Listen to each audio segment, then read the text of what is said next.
আমার জীবন আমার মরণ আমার জিন্দেগি। আমাদের নামাজ, আমাদের রোজা, আমাদের হজ, আমাদের যাকাত, আমাদের তাসবিহাত, আমাদের যা আল্লাহ পাকের পক্ষ থেকে দিক নির্দেশনা যত আমাদের উপর আছে, আল্লাহ পাকের আদেশ ও নিষেধ সবগুলো আমরা মানবো কার জন্য ভাই? আল্লাহর জন্য।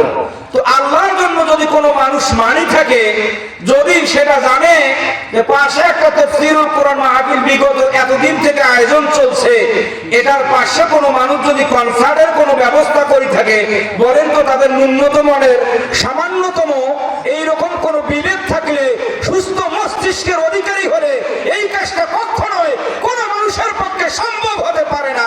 যদিও পারে, এটা কোনো মানুষ হতে পারে না। আল্লাহ বলেন উলাইকা কাল আনআম বাল হুম আদাল উলাইকা হুমুল গাফিলুন।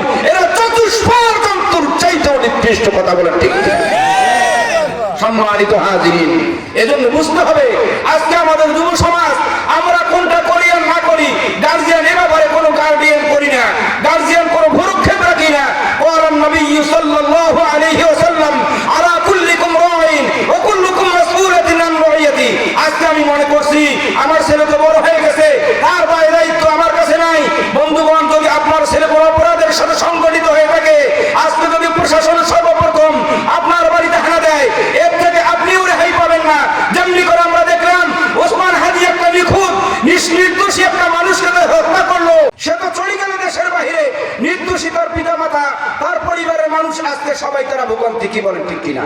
আজকে যারা এই সমস্ত কনসার্ট অন্যায় অপরাধের সাথে তারা জড়িত থাকবেন, এই জড়িতগুলোকে তারা সমর্থন করবে, যে সকল পিতা মাতা এগুলোর থেকে নিজের ছেলেকে পিছপা করতে পারবে না, এগুলোর থেকে সরিয়ে আসতে পারবে না। আলা কুল্লিকুম রাঈন ওয়া কুল্লুকুম মাসউলাতুন আন রাইয়াতি। প্রত্যেক ব্যক্তিকে তার অধীনস্থ সম্পর্কে ময়দানে মাহশরে জিজ্ঞাসা করা হবে। আপনি আপনার ছেলে সন্তানকে, আপনার অধীনস্থকে, আপনার পরিবারের মানুষকে, আপনার কর্মচারীকে আপনি কোন দিকে ব্যবহার করছেন, কিভাবে তাদেরকে পরিচালনা করছেন, তখন আপনি আল্লাহর কাছে কোন জবাব দিবেন বলেন? এজন্য আমরা চেষ্টা করব, আমাদের যে যুব সমাজ এত বড় উদ্যোগ নিচ্ছে, আল্লাহ তাদেরকে এই উদ্যোগের বদৌলতে আল্লাহ তাদের দুনিয়া আখিরাত বড় ইজ্জতের জিন্দেগি নসিব করুন। সবাই বলি আমিন।